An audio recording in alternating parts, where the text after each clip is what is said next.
হ্যাঁ ভাই, কিন্তু একটা কথা, কেউ যেন জানে না আর বাড়িতে আমার দেওর আছে। আরে কেউ জানবে না নে। আপনি চুপচাপ খালি আসেন তো। আচ্ছা, বসেন। এই বসি। আমি না বাইরে রোদ ভাবি এই টেবিলের কাঠগুলো আলাদা করা লাগবে। আল্লাহ,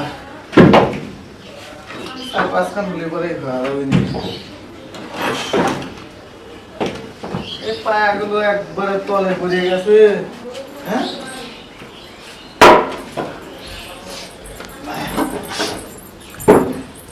ভাই, কাজ করতেছেন? হ্যাঁ ভাবি। আসলে আপনার কাজ কেমন অনেক ভালো।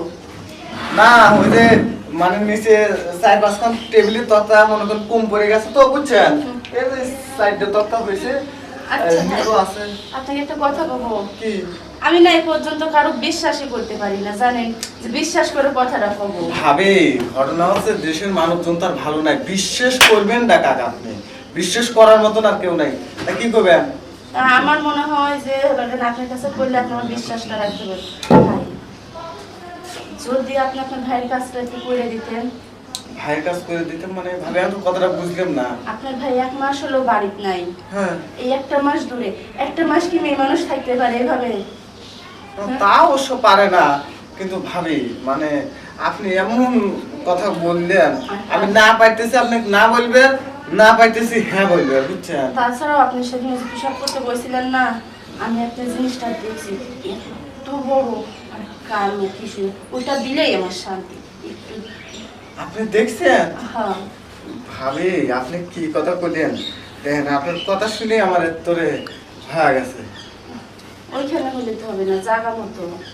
থাক তাহলে এসব কাম থাক, আগে আপনাকে আগে একটু ঠান্ডা করি নাকি?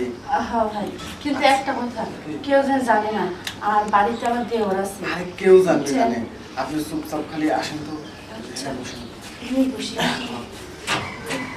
আমি না বাইরে রোদ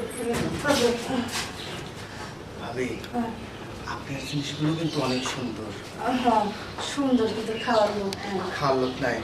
আর দেখেন আপনি তো বিশ্বাস করেন না, দেখেন আপনি আমি যখনই তো আমার দেখছি তো। আরে দেখেন না কিভাবে দাঁড়ায় আছে।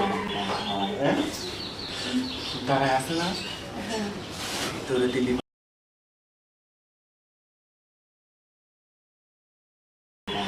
হ্যাঁ, দাঁড়ায় আছে না, হ্যাঁ। ভিতরে দিলি